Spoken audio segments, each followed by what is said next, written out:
We all want more from life. That is in itself a desire that we cannot get rid of. There is a desire and a need in each and every one of us to grow. And that growth can come in various forms. And for many people, there is a desire to earn more. I want to talk to you about how you can go about fulfilling that desire. But what I'd like to do in addition to that is give you an insight as to my perspective and my view on whether perhaps you should change the perspective you have about earning more. I'm going to bring this up by using the principle of a coin having three sides. On one side, you have the head. On one side, you have the tail. If you want to earn more money, you could be on one section. You might be looking at life in just one dimension. And what I like to do is get you up to the edge, to get you standing on the edge, so that you can look down this way and you can look down the other way to see which works better for you. Now, for most people who say, I want to earn more, many people do not really understand that there are various types of income. All income sources are not created equal. That in itself is such a fundamental bit of information that can help you change or alter some of the decisions you've made but also the ones you're about to make today, and potentially the decisions you're going to make in the future. To get the best out of the session, I want you to just, be open to some of the ideas. I'm not suggesting in any way that you accept everything I say, but ask yourself a simple question as you listen. The question I want you to ask yourself is this: can this information help me achieve my goals? I believe they can, and I'm going to show you how. Now, I'm going to start off with one side of the coin. This side of the coin is going to deal with you as an employee. Let's assume you have a job, you work for a company, you work for an organization, you work for someone, but let's assume you work for money. Now, about 95% of the population work for money. In other words, money is the master and the individual is the servant. We serve money. About 5% do the opposite. They have money as the servant and they as the master. Now, wealth in itself is created through this option and not the 95% option. Now, I want you to understand that very carefully. You don't get wealthy by working for money.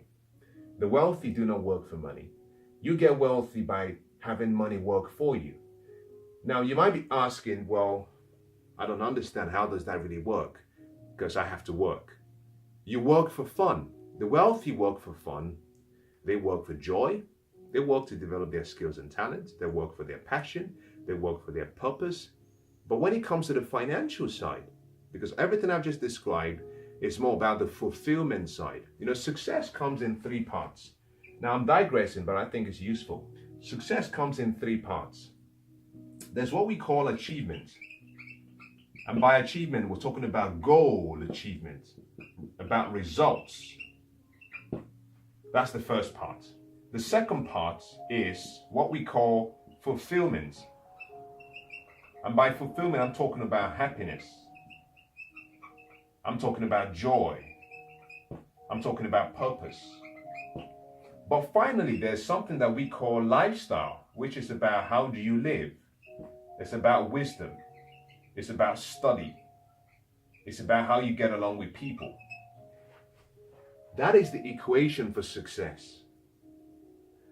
The wealthy understand that they need the three of these. So they work for joy. They don't work for money. But as part of their working, they still have to create goals and achieve goals. So what they do is they take their focus away and they work for what we call assets. They work to acquire assets and they use those assets to create wealth. So They take a portion of what they have as money and they use that as a seed. That seed is planted in the soil. That soil creates a harvest. In other words, money working for money. The average person subscribes to the 95% rule. They have to go to a job every day and they work for money. If they don't work, they don't earn. And that has to change. I'm going to talk about some very, very remarkable, but also thought-provoking ideas over the next few minutes. My whole intention here is I want to stretch your understanding. I want to increase your understanding, but also I want to increase your awareness about a few things about living effectively. Now, if you want to earn more as an employee, the first question you must ask yourself is, what do I want? Very simple. Most people understand to an extent what they want. Now, they may not be able to describe it in a level of detail, or it may not be in written form, but most people have an understanding about what they want. You must have this in writing. That is the starting point. And what I want to show you is how you can start to create that goal for yourself. Now, every one of us has what we call expenses. Expenses. I'm going to assume in this instance that you have an idea about your expenses every month. If you want to decide what your financial goal would be or what you need to earn, this is how you do it. You need a formula. The formula simply is that you must first of all start by saying, what is my desired annual income? My desired annual income. Your desired annual income is simply achieved by taking your expenses and adding to your expenses what we call your financial goal. That gives you what you have to earn. Now, your expenses are what you spend every single month across 12 months. Your financial goal in this instance is what you need extra above that expenses to survive. Now, let me explain why this is important. Let's assume, for example, that you earn £25,000. This is your salary. If this is your salary, then you must pay taxes.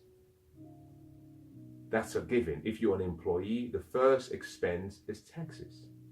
So, in addition to having your first expense as taxes, you also have expenses that would include your general upkeep, spend. So the reason we start with expenses is that we want to understand exactly how much you need to spend every month. Now, most people are not aware of what that amount is. Let's now assume that you have a desire to earn 50,000. Now, the way the system is set up, the more you earn, the more the government gets paid. Now, at 25,000 here in the UK, you might be under what we call the lower tax bracket. £25,000 means you're paying a lot less, probably paying about 20% in taxes, or you're under what we call the 20% tax bracket. In principle, it's not just £20,000, because what we do here is we say that roughly the first £11,000 you earn is non-taxable, and then we tax the rest. So, but we call it the 20% tax bracket. If you go to £50,000, you automatically go into the 40% bracket. Again, the same principles apply. The first 11,000 is non-taxable, and then we tax the rest. It's quite interesting and complicated, but we're just going to assume that it's 20% and 40%. Now, if you earn £50,000 and you pay 40% in taxes, that means that you're not going to go home with 50,000. And that's the reason why what we do first is we say, you find out what you spend in expenses, then you decide on this financial goal, because this financial goal must be such that when you add it to your expenses, once you've paid off all your taxes, you still have enough to cover your expected desired income. So this is how you start. You find out what your expenses are, you add to it your financial goal, and that gives you a target. This is now your target. So, in making this more practical, using the same examples we started with, we say you earn 25,000, you want to earn 50,000. The biggest mistake most people make is they simply say, I want more. No. There are principles that govern the universe. We call them universal principles. The principles of life are perfect. The principles of life are very precise, and they guarantee every promise. So the first question you should ask yourself is not, what do I want? The first question you should ask yourself is, how are things set up? Now, the first principle I want to draw your attention to is cause and effect. Some people call it sowing and reaping. This principle simply says that for every action, there's a reaction in the opposite direction, or what you sow is what you get. If you want to earn £50,000 more, you have to go beyond the naive assumption of saying, I want to earn £50,000 more. The question you should ask yourself is this: how much more value can I create in such a way that I'll be compensated at the level of 50,000? Because first thing you have to do is sow the seed. You know, a farmer can only get a harvest when he or she sows the seed. This simply means to get £50,000, you must be providing value greater than £50,000. It's really simple. Now I'm going to draw your attention to some 3 basic business laws that apply every time. The first is the law of compensation. The second is the law of profit. The third is the law of value. The law of compensation applies to you. The law of value applies to the company. Profit. The law of value also applies to the company. But for each of these, you're connected. The law of compensation states, according to Earl Nightingale, says, the amount of money you earn will always be in direct proportion or ratio to the need for what you do, your ability to do it, and then the difficulty there will be in replacing you. In other words, how good are you at what you do?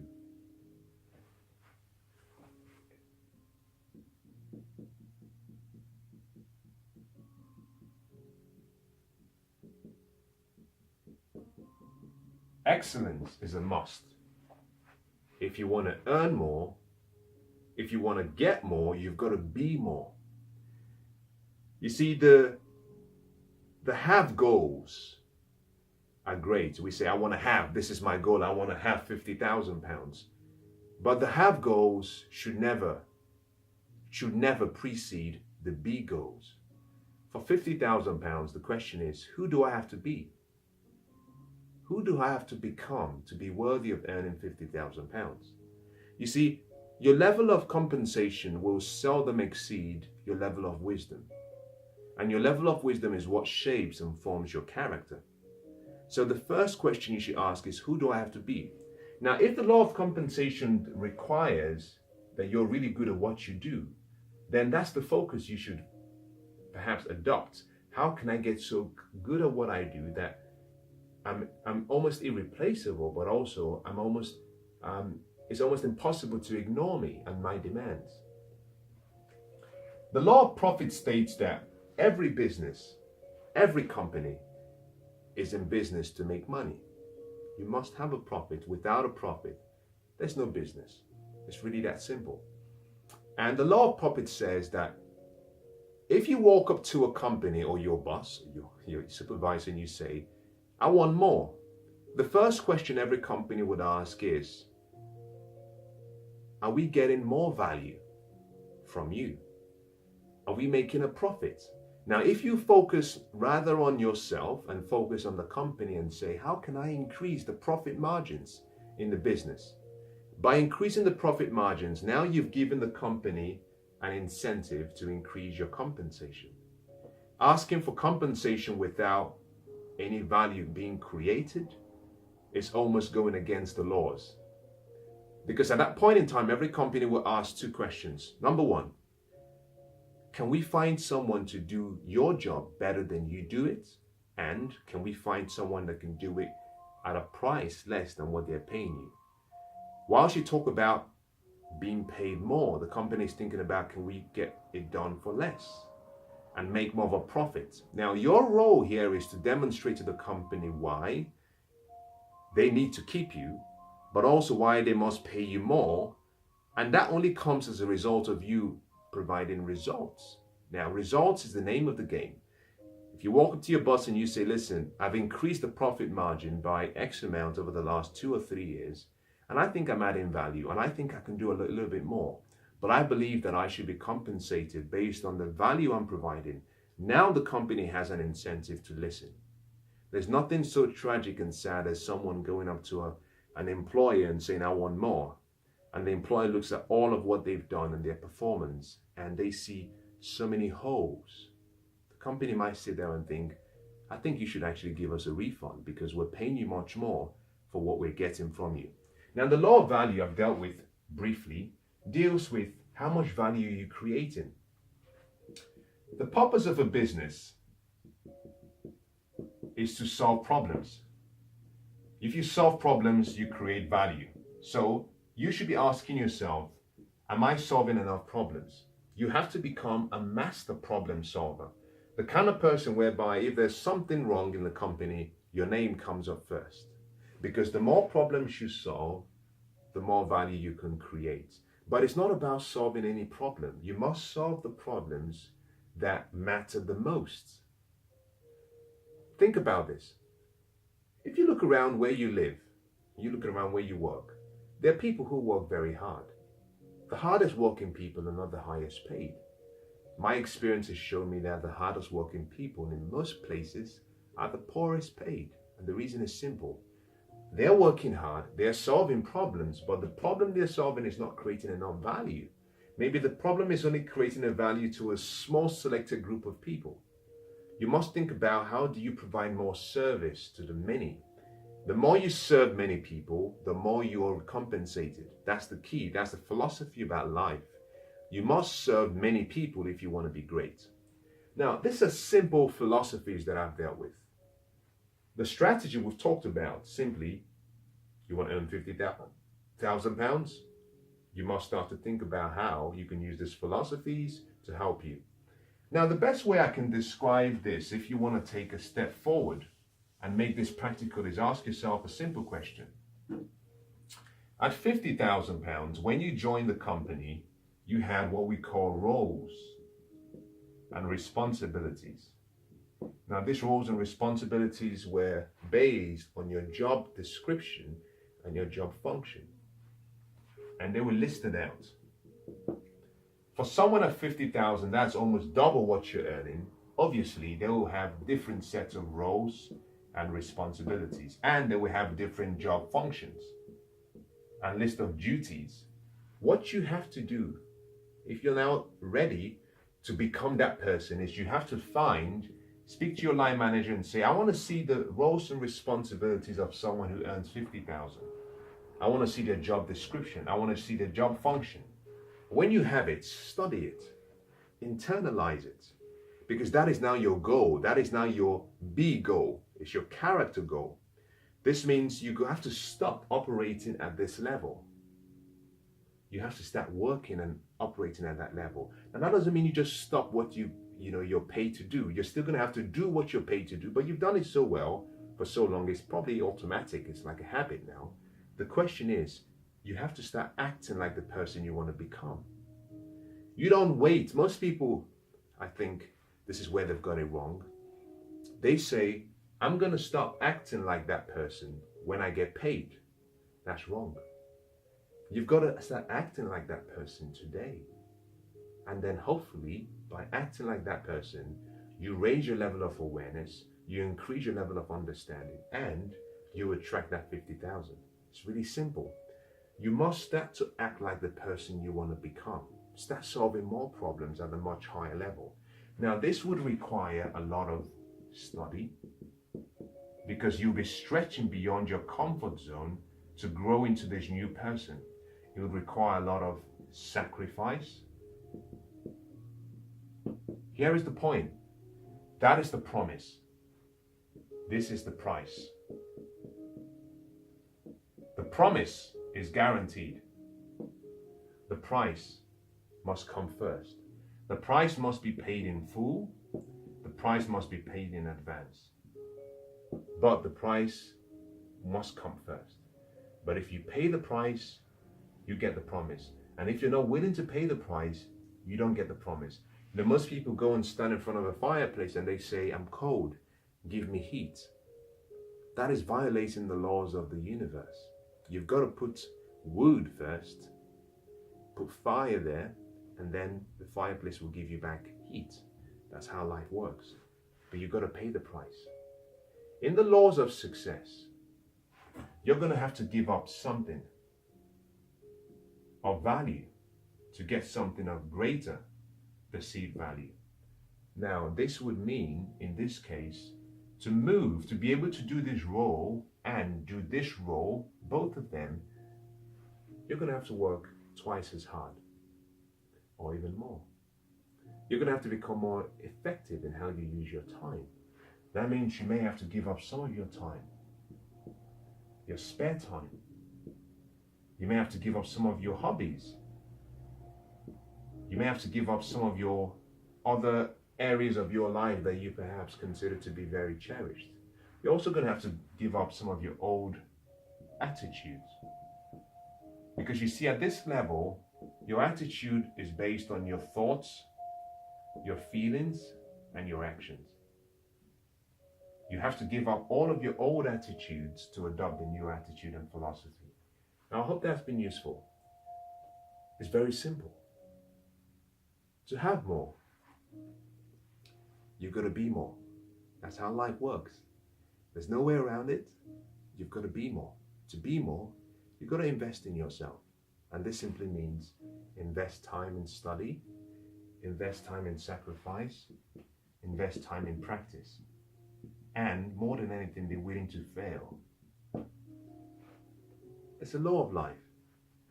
The law of attraction always works. But you must follow the principles. The principles really state, for what you want to be attracted to you, number one, you must be in harmony with that in thought. You must be in harmony with that in feeling, true expectation. But the final part and the most important part of it, you must be in harmony with that you want in action. Meaning, you must do what is necessary. You must pay the price. I hope that's been useful. I wish you the best of luck.